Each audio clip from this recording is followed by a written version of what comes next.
సమరం ఎక్స్పర్ట్ల ప్రేక్షకులకి స్వాగతం. మనం హ్యూమన్ రైట్స్ గురించి యుఎన్ఓలో ఏ రంగం ఉంటుంది, యుఎన్ఓలో ఎన్ని రకాల విభాగాలు ఉన్నాయి, అవి హ్యూమన్ రైట్స్ విషయంలో ఎలా కృషి చేస్తున్నాయి, ఇవన్నీ మనం రకరకాలుగా తెలుసుకుంటున్నాం. మరి యుఎన్ఓలో ఉన్న రకరకాల ముఖ్యమైన ఎపిసోడ్స్, వీటి గురించి ఇక్కడ కార్యకలాపాలు ఏంటి, అవి ఏ రంగా చేస్తున్నాయి, activities of United Nations organization ఏమన్నా తెలుసుకుంటూ దాంట్లో కిందసారి కొంచెం చెప్పుకున్నాం. ఈ రోజున మరికొన్ని విషయాలు తెలుసుకుందాం. దాంట్లోది విద్యా వైజ్ఞానిక సాంస్కృతిక మండలి, United Nations educational scientific and cultural organization, UNESCO అంటారు దీన్ని. ఈ యునెస్కో అనేది ఓ సంక్షిప్త నామంలో మనందరికీ తెలిసేది. యునెస్కో మనం అంటున్నాం యునెస్కో అనేది. ఈ ఐక్యరాజ్య సమితి విద్యా వైజ్ఞానిక సాంస్కృతిక మండలి. నిజం చెప్పాలంటే ఐక్యరాజ్య సమితిలోని అన్ని రంగాల్లోకి సమర్థవంతంగా పనిచేస్తుంది ఈ యునెస్కోవే. చాలా సమర్థవంతంగా పనిచేస్తుంది, కొంతవరకు చేస్తానండి. యునెస్కో మాత్రం పనిచేస్తుంది. దీంట్లో యునెస్కోలో ప్రధానంగా ఉంది ఏంటి, కొన్ని ముఖ్యంగా స్థూలంగా మనం తెలుసుకున్నాం. విద్యా వైజ్ఞానిక సాంస్కృతిక మండలి కదా, విద్యకు సంబంధించిన విషయాల్లో, సైన్స్ సంబంధించిన విషయంలో, కల్చరల్ సంబంధించిన విషయంలో అటు గురించి ఎలా పనిచేస్తుంది తీసుకున్నట్లయితే మూఢనమ్మకాల వ్యతిరేకంగా ప్రజలను చైతన్యం చేస్తుంది. మూఢనమ్మకాలు ఎన్ని ఉన్నాయండి, రకరకాల మూఢనమ్మకాలు, ఎన్నో మూఢనమ్మకాలు. ఆ మూఢనమ్మకాల వల్ల ప్రజల ఆరోగ్యం అవుతుంది, బతుకునే అవుతాయి. మనకు తెలుసు చేతబడి, బాణమతి, చెల్లంగి, ఈ మూఢనమ్మకాలు ఎంతో ఇదిగా ఉంది. తెలంగాణ ప్రాంతంలో వాడి చేతిలో క్షుద్ర విద్యలు ఉన్నాయి, వాడు మంత్రగాడని చెప్పేసి ప్రాణాలు తీసిన పరిస్థితులు ఉన్నాయి కదా. మూఢనమ్మకాలే కదా, క్షుద్ర విద్యలు లేవు, మంత్రాల శక్తి లేదు. కాకపోయినా ఆ మూఢనమ్మకాల వల్ల ఏంటైంది, ఎంతమందిను చంపేశారు మనుషుల్ని మూఢనమ్మకాల. ఇలాంటి విషయంలో యుఎన్ఓ ఏ రకంగా అందుకే ఈ విద్యా వైజ్ఞానిక సాంస్కృతిక మండలి అనేది ఇలాంటి మూఢనమ్మకాల నిర్మూలన కోసం కృషి చేస్తున్నమాట. ఎంతవరకు మనం వీటిని ఉపయోగించుకోగలం అనేది కావాలండి.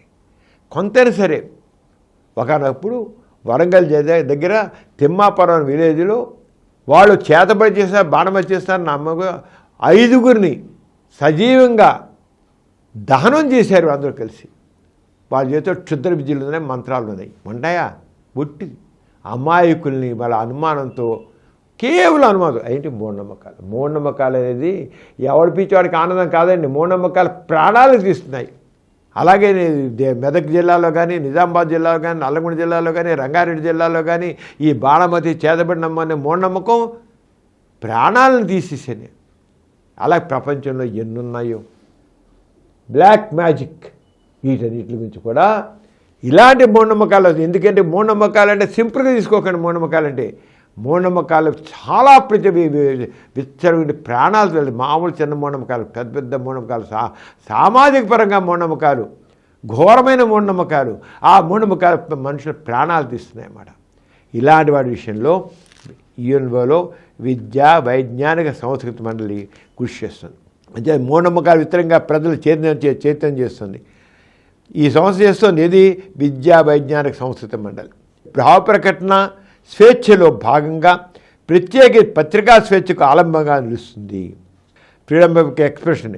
ఈ క్రమంలో ప్రతి సంవత్సరం మే నెల 3వ తేదీన పత్రికా స్వేచ్ఛా దినంగా యునెస్కో ప్రకటించింది. విద్యార్థికి కృషి చేస్తుంది. ప్రపంచ దేశాల మధ్య కళా సాంస్కృతిక వారధిగా యునెస్కో పనిచేస్తుంది. వైజ్ఞానిక రంగంలో కూడా కృషి చేస్తుంది. ప్రజల్లో శాస్త్రీయత పెంపొందించేందుకు కృషి చేస్తుంది.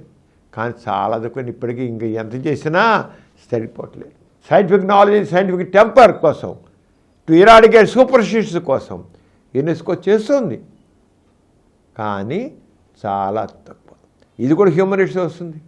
అర్థం పడతలేని మూఢనమ్మకాలతో, విశ్వాసాల మూఢనమ్మకాలతో ప్రాణాలు తీయడం అనేది హ్యూమన్ రైట్స్ ప్రకారం జీవించే హక్కుని హరింపజేయడం మూఢనమ్మకాలతో పెట్టుకుని. అంచేత ఈ ప్రజల్లో శాస్త్రీయ పెంపొందేందుకు కృషి చేస్తుంది. విద్యా వైజ్ఞానిక సాంస్కృతిక రంగాల్లో వివిధ అంశాలకు సంబంధించి లెక్కలేని అంతర్జాతీయ సదస్సులను, సమావేశాలను నిర్వహించింది. అనేక దేశాలకు సేవలను అందిస్తుంది. ఉదాహరణకు మన రాష్ట్ర ప్రభుత్వానికి చెందిన మాతా శిశు సంక్షేమ శాఖ యునెస్కో సేవలు ఉపయోగించుకుంటుంది. నిజానికి యునెస్కో సేవలపై పెద్ద గ్రంథాన్నే రాయొచ్చు. ఈ విధంగా యునెస్కో అనేది కొంతవరకు మనకి తోడ్పడుతుంది మూఢనమ్మకాలు నిర్మించడానికి, మాతా శిశు సంరక్షణకి. అంటే విద్య, వైజ్ఞానిక, సాంస్కృతిక మండలి ఇది. అని ఈ రకంగా కొంతవరకు ఇవన్నీ హ్యూమన్ రైట్స్ విషయంలో తోడ్పడతాయి. ఇంకా ఇంటర్నేషనల్ లేబర్ ఆర్గనైజేషన్, దీన్నే అంతర్జాతీయ కార్మిక సంస్థ, ఇది కూడా యుఎన్ఓలో ఒక భాగం. యునెస్కో తర్వాత అంతే ముఖ్యమైనది అంతర్జాతీయ కార్మిక సంస్థ. మనం ఇంతకుముందు విద్యా, వైజ్ఞానిక, సంస్కృతి మండలి అన్నాం, దీన్ని యునెస్కో. అదేవిధంగా ప్రాముఖ్యత కూడా అంతర్జాతీయ కార్మిక సంస్థ. నిజానికి నానాజాతి సమితి ఏర్పడిన రోజుల్లోనే ఈ సమితికి అనుబంధంగా అంతర్జాతీయ కార్మిక సంస్థ ఏర్పడింది.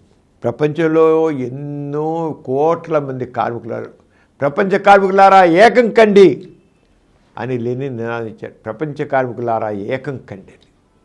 ఎందుకంటే శ్రమ దోపిడీ జరుగుతుంది, శ్రమ దోపిడీ. ఆ శ్రమ దోపిడీ జరగకుండా నిర్మూలించడం కోసం అంటే అంతర్జాతీయ కార్మిక సంస్థ ఈ శ్రమ దోపిడీని నిర్మూలించడానికి తోడుతుంది. అంతర్జాతీయ కార్మిక సంస్థ అనేది ఒక స్వతంత్ర సంస్థ. 1946 నుండి ఐక్యరాజ్య సమితిలో అనుసంధానించబడినప్పటికీ ఒక ప్రత్యేకమైన సంస్థగానే కొనసాగుతుంది. ఈ సంస్థ పేరులోనే ఉన్నట్లుగా ఇది ఒక కార్మిక సంక్షేమ సంస్థ. సామాజిక న్యాయానికి, కార్మిక హక్కుల పరిరక్షణకు కృషి చేసే సంస్థ ఇది. ఏది? అంతర్జాతీయ కార్మిక సంస్థ. కార్మికులు సామాజిక భద్రతను కల్పించడం, యాజమాన్యంతో సమిష్టిగా బేరమాడే విధంగా కార్మికులకు గుర్తింపును ఇవ్వడం, కర్మాగారాల్లో, కార్ఖానాల్లో ఆరోగ్యకర మానవీయ పరిస్థితులు, ఉద్యోగ భద్రత, కార్మిక యొక్క జీవన ప్రమాణాల మెరుగుదల కృషి చేయడం మొదలైనవి అంతర్జాతీయ కార్మిక సంఘం యొక్క విధులు, బాధ్యతలు. కర్మాగారాల్లో, కార్ఖానాల్లో ఆరోగ్యకరమైన మానవీయ పరిస్థితులు, ఉద్యోగ భద్రత కల్పించడం, కార్మికుల జీవన ప్రమాణాలని మెరుగుపరచడం, అలాగే అంతర్జాతీయ కార్మిక సంఘం విధులు ఇవన్నీ కూడా. అంచేత కార్మికుల భావ ప్రకటన స్వేచ్ఛ, కార్మిక సంఘాలను ఏర్పాటు చేసిన హక్కు, సమాసాలు నిర్మించిన హక్కు తదితర హక్కుల కోసం ఈ సంఘం కృషి చేస్తుంది. బాల కార్మిక వ్యవస్థ రద్దు కావడానికి, బలవంతుల చాకరీ, వెట్టి చాకరీ, బానిస వ్యవస్థ నిర్మూలనకు ఈ సంస్థ కృషి చేస్తుంది. కానీ చేసేది చాలా తక్కువ కదండి. ఇప్పటికీ వెట్టి చాకరీ ఎంత ఉంది? బాల కార్మికులు ఎన్ని లక్షల మంది ఉన్నారు ప్రపంచవ్యాప్తంగా? శ్రమ దోపిడీ ఎంత జరుగుతోంది?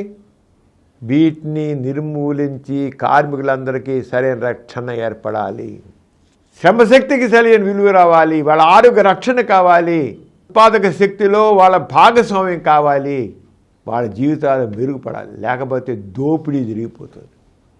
పెట్టుబడిదారి వ్యవస్థలో శ్రమ దోపిడీతో కార్మికుల దోపిడీ జరుగుతుంది. దీన్ని నిర్మూలించి కార్మికుల సంక్షేమం కోసం కృషి చేయడం కోసం అంతర్జాతీయ కార్మిక సంస్థ. ఈ అంతర్జాతీయ కార్మిక సంస్థ అనేది చాలా ముఖ్యమైనది. కానీ చేస్తున్నది చాలా కొద్ది, చేయవలసినది ఎంతో ఉంది. కానీ యుఎన్ఓలో ఉన్నటువంటి కొన్ని సంస్థలు ఏ రంగా పనిచేస్తున్నాయి, అందుకనే ఇలాంటివి కొంత పనిచేస్తున్నాయి. ఆ రంగానే తక్కిన మానవ హక్కుల కోసం సంస్థలు కూడా పనిచేసే తీరులో ప్రపంచంలోని మానవ హక్కుల కోసం ప్రయత్నం చేసే వాళ్ళందరూ కృషి చేస్తే ఎప్పటికైనా, లేకపోతే మానవ హక్కుల హరణ జరుగుతుంది. ఎంత నిర్దాక్షిణ్యంగా మనుషులు అణిచివేతకు గురవుతున్నారు, హింసకు గురవుతున్నారు, దారుణాలకు గురవుతున్నారు. అంచేత దానికోసం ప్రతి ఒక్కళ్ళకి యుఎన్ఓలో అడుగు తీసి వాటి ద్వారా మానవ హక్కుల రక్షణ కోసం చేస్తుంది. ఇంకా ప్రపంచ ఆరోగ్య సంస్థ WHO అంటాం మనం. ఆ WHO గురించి కొంచెం తెలుసుకున్నాం. WHO ఎలా చేస్తుంది ఏంటది? వరల్డ్ హెల్త్ ఆర్గనైజేషన్, దీన్నే మనం బ్రీఫ్గా WHO అంటాం. ప్రపంచ ఆరోగ్య సంస్థ కేంద్ర కార్యాలయం జెనీవాలో ఉంది. 1946లో 46 దేశాలకు చెందిన ప్రతినిధులు సమావేశమై ప్రపంచ ఆరోగ్య సంస్థ రాజ్యాంగాన్ని రూపొందించారు. ఇది ఒక స్వతంత్ర సంస్థ. అన్ని స్వతంత్ర సంస్థ, ఇది కూడా స్వతంత్ర సంస్థే. ప్రపంచంలోని చాలా వర్ధమాన దేశాలు పేద దేశాలే. అభివృద్ధి చెందిన దేశాలు చాలా పేద. మన భారతదేశం డెవలపింగ్ కంట్రీ, డెవలప్డ్ కాదు, డెవలపింగ్. ఇది కూడా ఒక పేద దేశమే కదా. ఇలాంటివి ఎన్నో ఉన్నాయి. మన భారతదేశంలాగా కొన్ని వందల దేశాలు పేద దేశాలే. అంచేత ఇవన్నీ పేద దేశాలు. ఆ దేశాలను సరైన వైద్య సదుపాయాలు లేక ప్రతి సంవత్సరం లక్షలాది మంది అర్ధాంతరంగా మృత్యువాత పడుతున్నారు. ఎన్ని రకాల అంటువ్యాధులు కానివ్వండి, వీటి వల్ల ఎలా పోతాం. ధనిక దేశాల్లో అధునాతన వైద్య సేవలు విస్తరిస్తున్నా ఆ సేవలు పేద దేశాలకు అందుబాటులో ఉండటం లేదు. అభివృద్ధి చెందిన దేశాలేమో ఎంతో మెడికల్ సైన్స్ అడ్వాన్స్ అయిపోయింది, వాళ్ళు చాలా హాయిగా ఉంటున్నారు. కానీ ఆ అవకాశాలు, ఆ సేవలు ఇంకా అభివృద్ధి చెందిన దేశాలకు అందుబాటులో రాలేదు. అవి రావాలి కదా, మరి సమన్యాయం కావాలి. యుఎన్ఓ అనేది ప్రపంచ దేశాలన్నింటినీ సమానంగా చూడాల్సిన బాధ్యత. ఎక్కడ హ్యూమన్ రైట్స్? ఆ హ్యూమన్ రైట్స్ని రక్షించడం కోసం యుఎన్ఓ కృషి చేయాలి. కొన్ని దేశాలే వేళ మీద లెక్క పెట్టవచ్చు అభివృద్ధి చెందిన దేశాలు. ఆ దేశాల్లో ఉన్నటువంటి ఆ రకమైన అవకాశాలు అభివృద్ధి చెందుతున్న దేశాలకు అందుబాటులో తీసుకోవాల్సిన బాధ్యత ఎంత ఉంది. ఈ నేపథ్యంలో అంతర్జాతీయంగా అన్ని దేశాల మధ్య సహకారం ఉంటేనే వైద్యం అందరికీ అందుబాటులోకి వస్తుందన్న ఆలోచనలోనే ప్రపంచ ఆరోగ్య సంస్థ ఏర్పడిపోయింది. 1948 నుండి ఐక్యరాజ్య సమితిలో విలీనమైంది. అందువలన ఐక్యరాజ్య సమితిలోని సభ్య దేశాలని ఈ సంస్థలో కూడా సభ్య దేశాలే కొన్ని షరతులకు లోబడి ఐక్యరాజ్య సమితిలో సభ్యత్వం లేని దేశం కూడా ఈ సంస్థలో సభ్యత్వం పొందవచ్చు. ఆసియా, ఆఫ్రికా, లాటిన్ అమెరికాలోని చాలా పెద్ద దేశాల్లో ఆరోగ్య కార్యక్రమాలను, ఆరోగ్య అవగాహన సదస్సులను ఈ సంస్థ ఏర్పాటు చేస్తుంది. వరంగా చెప్పాలంటే ఈ సంస్థ కూడా రాజకీయాలకు అతీతంగా ఏ దేశంలో ఎటువంటి ప్రభుత్వం ఉన్నది అన్న దాంతో నిమిత్తం లేకుండా ప్రపంచవ్యాప్తంగా వైద్య సేవలు అందిస్తున్నది.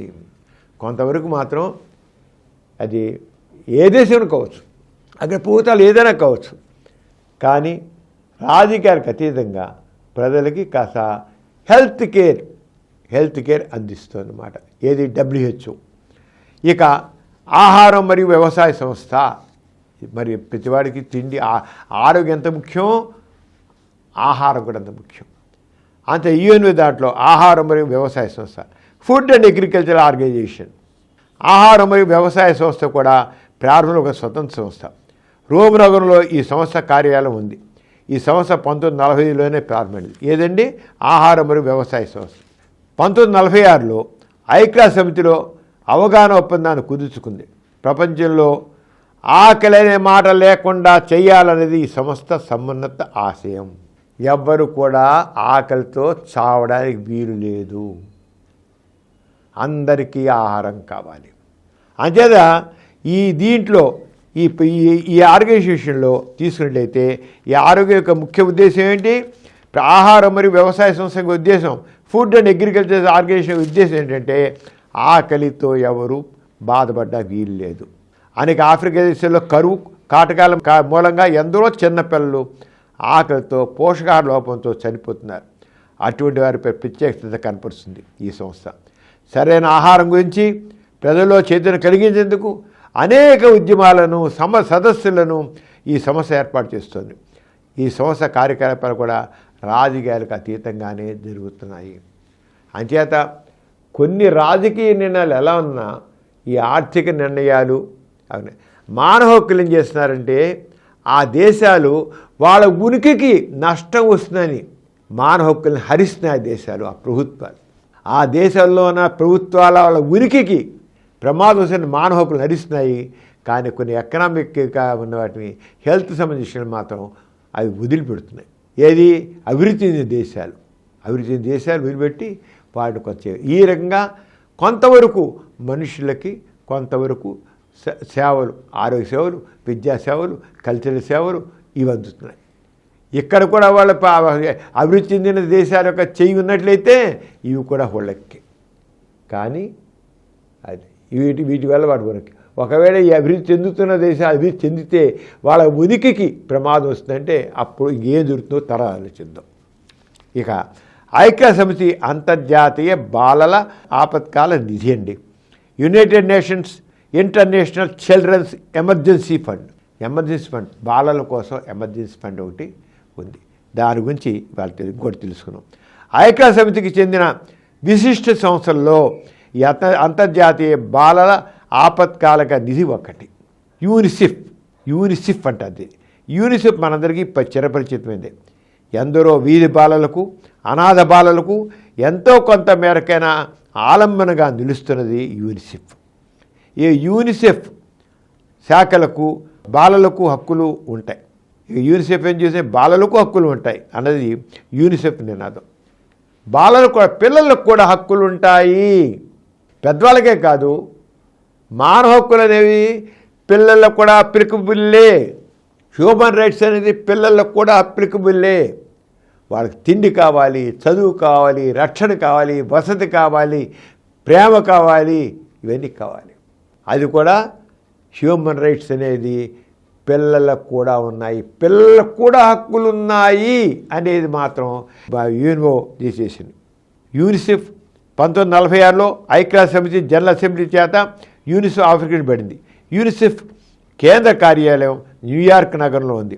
ఐక్యరాజ్య సమితి సభ్య దేశాలకి యూనిసెఫ్లో సభ్యత్వం ఉంటుంది.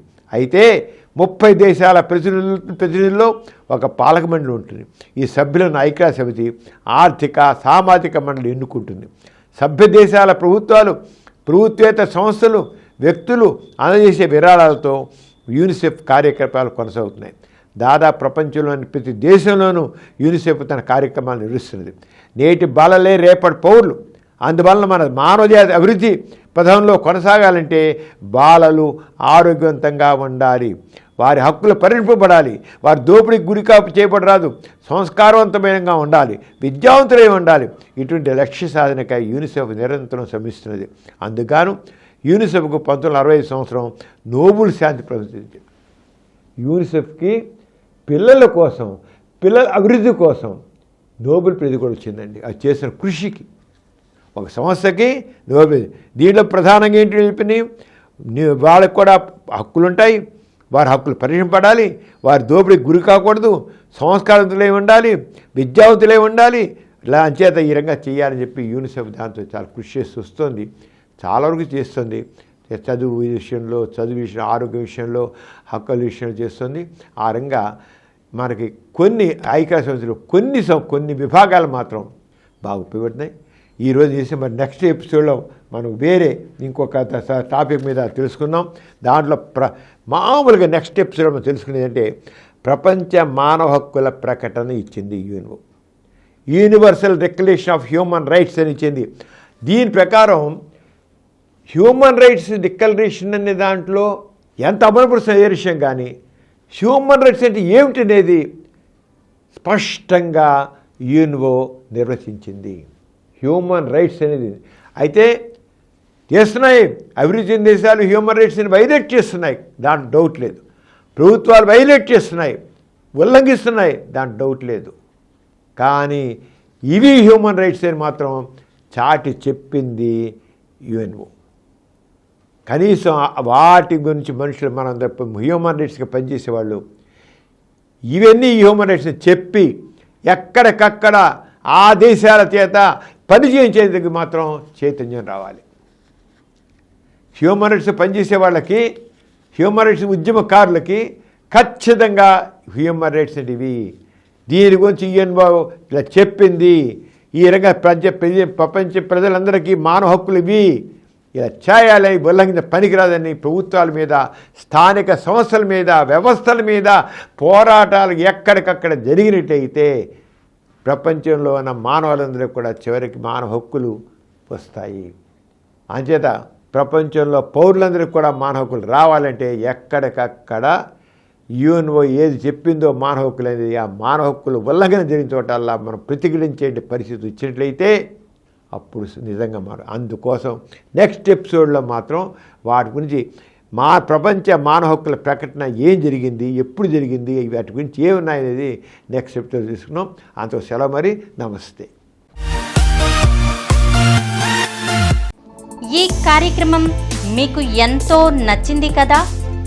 ఇటువంటి మరిన్ని వీడియోల కోసం అనతి కాలంలోనే 20 కోట్ల వ్యూస్ సాధించిన సమరం ఛానల్ సమర్పించు సమరం ఎక్స్పర్ట్ల ఛానల్కు సబ్స్క్రైబ్ చేయండి, లైక్ చేయండి, మీ ఫ్రెండ్స్కి షేర్ చేయండి. అలాగే ప్రక్కనున్న గంట సింబల్ని ప్రెస్ చేయడం మర్చిపోకండి. Please download Samaram Channels app from Google Play Store and watch your favorite channels. Click the bell icon and subscribe to the channels.